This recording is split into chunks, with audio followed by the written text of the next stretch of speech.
এখন আমরা চলে এসেছি শিয়ালদা মেট্রো স্টেশনে। শিয়ালদা মেট্রো স্টেশন থেকে আমরা যাবো হাওড়া স্টেশনে। আজকে আমাদের একটা জার্নি শুরু হচ্ছে। আমাদের যেতে হবে সাঁতরাগাছি স্টেশনে। আমরা এখন যাবো হাওড়া, যাবো হাওড়া থেকে সাঁতরাগাছি স্টেশনে যাবো। আমরা সব বসে আছি যাবো বলে, মানে ট্রেন আসেনি, ট্রেন 5:30 থেকে ছেড়ে এখানে আসি। এখন একটু দেরি আছে বলে আমরা বসে আছি, ট্রেনের জন্য অপেক্ষা করছি।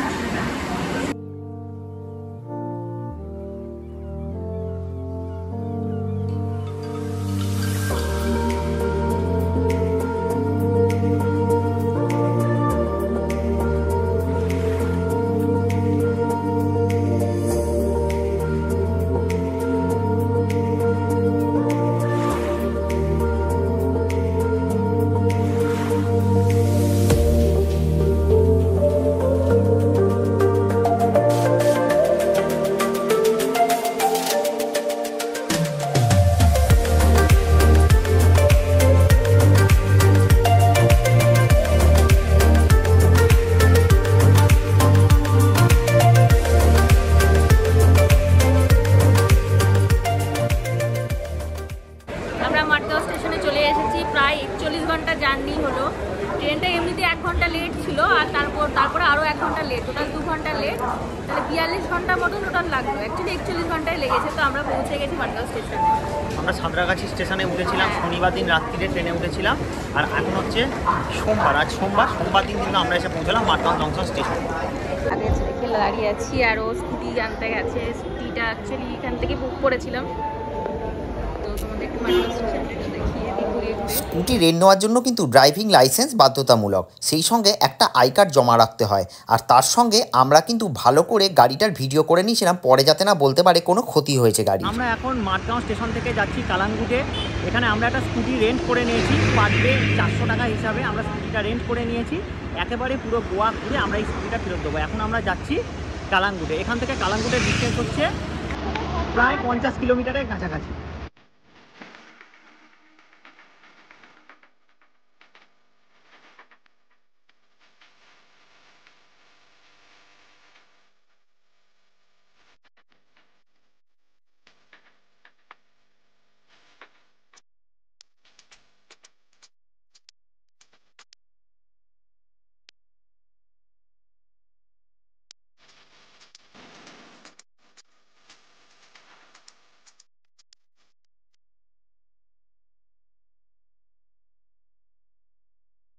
এখন আমরা যাচ্ছি পাঞ্জিমের দিকে। এখনও যেতে বেশ কিছুক্ষণ সময় লাগবে, যেহেতু আমাদের লাগেজটা একটু বেশি হয়ে গেছে। তার জন্য কি হচ্ছে, স্কুটিতে নিয়ে যেতে একটু সমস্যা হচ্ছে, তার জন্য একটু দাঁড়িয়ে রেস্ট নিয়ে নিচ্ছি আমরা। তবে রাস্তাঘাট বলতে হবে, রাস্তাঘাট খুবই ভালো, খুবই ভালো। অনেক তাড়াতাড়ি কিন্তু এখানে 50 কিলোমিটার কিন্তু খুব তাড়াতাড়ি কিন্তু পৌঁছে যাওয়া যাবে। হে গাইস, এখন আমরা চলে এসেছি কালাঙ্গুটে বিচের কাছে হোটেল মীর প্যালেসে। এই হোটেলটা আমরা আগে থেকেই বুক করেছিলাম, পার ডে 1200 টাকা, নন এসি রুম। এই হোটেলটা কিন্তু আমরা অফলাইনে বুক করে এখানে এসেছি, 3 দিনের জন্য বুকিং করেছি। 3600 টাকা নেবে। হোটেলটা একটু তোমাদেরকে দেখিয়ে দিই। এই হচ্ছে রুম, উপরে ফ্যান রয়েছে, মোটামুটি একটা 2 জনের শোয়ার মতন যথেষ্ট বড়ই একটা বিছানা রয়েছে, টিভি রয়েছে, আর এদিকে কিন্তু রয়েছে একটা আয়না। মোটামুটি এইগুলো থাকলেই আমাদের যথেষ্ট। এবার তোমাদেরকে একটু ওয়াশরুমটা একবার দেখিয়ে দিই। ওয়াশরুমটা কিন্তু বেশ বড়। এই যে ওয়াশরুমটা কিন্তু বেশ বড়, মোটামুটি বেশ সুন্দর। এবারে চলো তোমাদেরকে একটু দেখিয়ে দিই ব্যালকনির পোর্শনটা। এই ব্যালকনিটা আমাদের নেওয়ার কথা ছিল না বা দেওয়ার কথা ছিল না, কিন্তু ওরা আমাদেরকে এখানে আসার পর বললো যে ফ্রন্টের একটা রুম দিচ্ছে বলে এই রুমটা কিন্তু আমাদেরকে দিল। এই হচ্ছে বাইরের ভিউটা ব্যালকনি থেকে, একদম রোড যাচ্ছে, রাস্তা যাচ্ছে। এই যে বাঁ দিকে আমি হাত দেখাচ্ছি, এই যে বাঁ দিকে যে দিক দিয়ে বাসটা আসছে, এই দিকেই হচ্ছে কালাঙ্গুটে বিচ। হেঁটে 2 মিনিট মতন সময় লাগবে, একদম কাছে। আর আমরা এই দিক থেকে কিন্তু আমরা এলাম।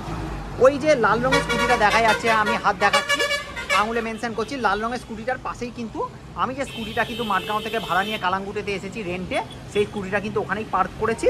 তা সত্ত্বেও কিন্তু আমি এই জায়গাগুলোতেও কিন্তু আমি পার্ক করতে পারবো বা পারতাম। ঠিক আছে, তাহলে এই হোটেলটা কিন্তু যথেষ্টই ভালো লাগছে, ভালো লোকেশানেই কিন্তু আমরা মোটামুটি এই হোটেলটা বুক করেছি। এখন আমরা একটু রেস্ট করে নেব। রেস্ট করে নেওয়ার পর আমরা একটু যাব কালাঙ্গুটে বিচের দিকে। আর এই হোটেল বলে নয়, সমস্ত হোটেলে কিন্তু রাত বলে কোনো ব্যাপার নয়, যত রাতে ইচ্ছা কিন্তু হোটেলে ঢোকা যাবে, যত রাতে ইচ্ছা কিন্তু হোটেল থেকে বেরোনো যাবে, কারণ গোয়াতে কিন্তু নাইট লাইফটাই হচ্ছে মেন। এখানে কিন্তু রাত্রেই বেশি কিন্তু জমজমাট পার্টি মজা আড্ডা সব কিন্তু রাত্রেবেলাতেই চলে। তাই হোটেলে ঢোকার কোনো তাড়া নেই, তাই যখন খুশি আমরা বেরোতে পারবো, আবার যখন খুশি কিন্তু ইন করতে পারবো। গাইজ এখন আমরা রেডি হয়ে গেছি, এখন আমরা যাব একটু বিচের দিকে, মানে কালাঙ্গুটে বিচ খুব কাছেই, বিচের দিকে। আর তারপরে আমরা দেখবো কোথায় যাওয়া যায়। একটু বৃষ্টিও হয়ে গেল, মানে আমরা হোটেল থেকে শুনতে পাচ্ছি বৃষ্টি পড়ছে। তো আশপাশে কি কি আছে, কালাঙ্গুটে বিচ আর টিটোস লেনে যদি পারি যাবো। কিরম লাগছে এসে? ভালোই লাগছে, এই প্রথম শুরু করলাম, মানে সবে হোটেল থেকে বেরোলাম, একটু রেস্ট করছিলাম, কারণ অনেকক্ষণ জার্নি, তারপরে এতটা ওখান থেকে এলাম, তো একটু রেস্ট করে এখন বেরিয়েছি। এই যে সোজা রাস্তাটা, এই রাস্তা দিয়ে আমরা এখন যাচ্ছি কালাঙ্গুটে বিচের দিকে। এই দিকে কিন্তু লিকুয়ার শপ রয়েছে কিন্তু পরপর, আর বেশ কিছু ট্যাটুর দোকানও কিন্তু রয়েছে। এছাড়াও কিন্তু জামা কাপড়ের দোকান কিন্তু, মানে যেগুলো বিচে পরার যে ধরনের জামা কাপড়গুলো আর কি মেনলি মানুষ পছন্দ করে, বা জুতো, সেই জিনিসগুলো কিন্তু এখানেই কিন্তু সমস্ত কিছু পাওয়া যাচ্ছে।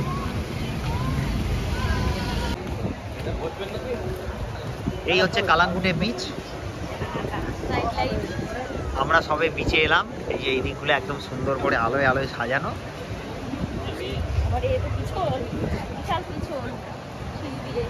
হ্যাঁ, একটু স্লিপারি হবে, কারণ বৃষ্টি হয়েছে তো, একটু নেমে গেলে বালিতে আর কিছু মনে হবে না। বন্ধুরা, তোমাদেরকে একটু কালাঙ্গুটে বিচে ঢেউটা রেখে দিই। যেহেতু আজকে লক্ষ্মী পুজো পূর্ণিমা, তার জন্য কিন্তু বেশ বড় বড় ঢেউ আসছে। আমি জানি না যে এখানে এত বড় বড় ঢেউ আসে কিনা, কিন্তু পার থেকে দেখে কিন্তু মনে হচ্ছে যে বেশ বড় বড় ঢেউ আসছে কিন্তু এখানে। আর এদিক দিয়ে তো গোয়ার নাইট লাইফ বিখ্যাত। এই যে এইগুলো বিচগুলো কিন্তু সেজে উঠেছে, বিচে যে স্যাকগুলো রয়েছে, খাবার দাবারের জায়গা রয়েছে, সেগুলো কিন্তু আলোয় আলোয় সেজে উঠেছে। আমরা একটু পরে যাবো ওই সমস্ত জায়গাগুলোতেও গিয়ে কিন্তু আমরা একটু কটা ফটোও তুলবো। এই যে এখানে আই লাভ গোয়া, এটা একটা রেস্টুরেন্ট, এবং এই সামনে যে সমস্ত বসার জায়গাগুলো রয়েছে, এখানে তখনই বসা যাবে যদি কিছু খাবার অর্ডার দেওয়া হয়, তবেই ওখানে বসে যাবে। ওদিকে বিচ রয়েছে, ওদিকে আরও প্রচুর রেস্টুরেন্ট রয়েছে এখানে।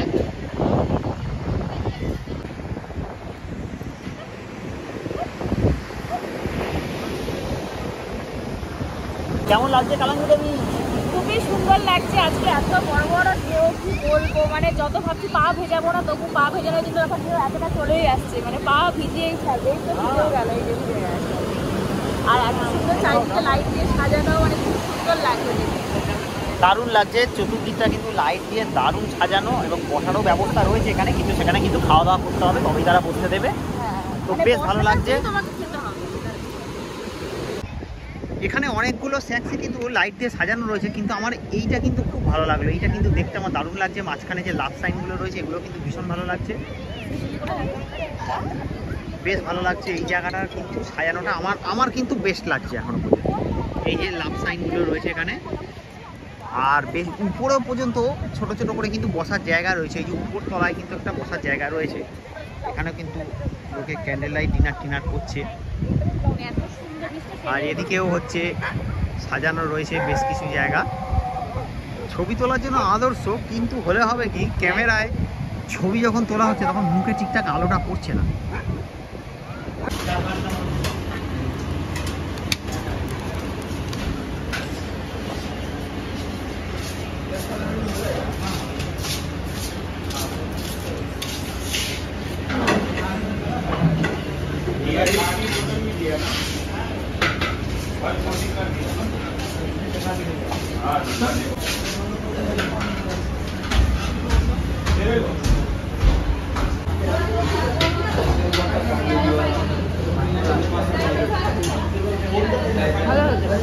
ঝাল এখনো তো লাগবে না, পরে লাগবে না। আমরা এখান থেকে 130 টাকা দিয়ে চিকেন বিরিয়ানি, 120 টাকা নিল। 2 পিস চিকেন ছিল, 2 পিস চিকেন দিয়ে 120 টাকা নিল বিরিয়ানি। বিরিয়ানির টেস্টটা কিন্তু খুব একটা খারাপ ছিল না, বেশ ভালোই ছিল, কিন্তু বিরিয়ানিটা একটু ঝাল ছিল। যারা ঝাল খেতে পছন্দ করে তাদের ভালোই লাগবে।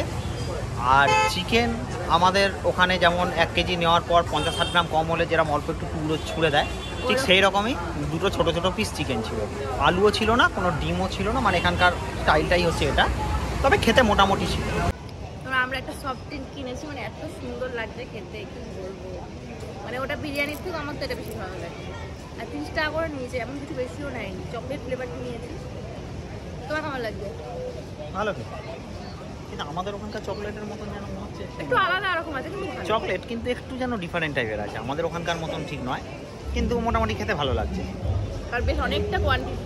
আমরা দুজন মিলে এখন কালাঙ্গুটে বীজ ধরে হাঁটতে হাঁটতে যাবো বাগা বীজ। খুব একটা দূর নয়, দেখা যাচ্ছে বাগা বীজ। আইসক্রিম খেতে খেতে হাঁটতে হাঁটতে এখন চলে যাবো বাগা বীজের দিকে।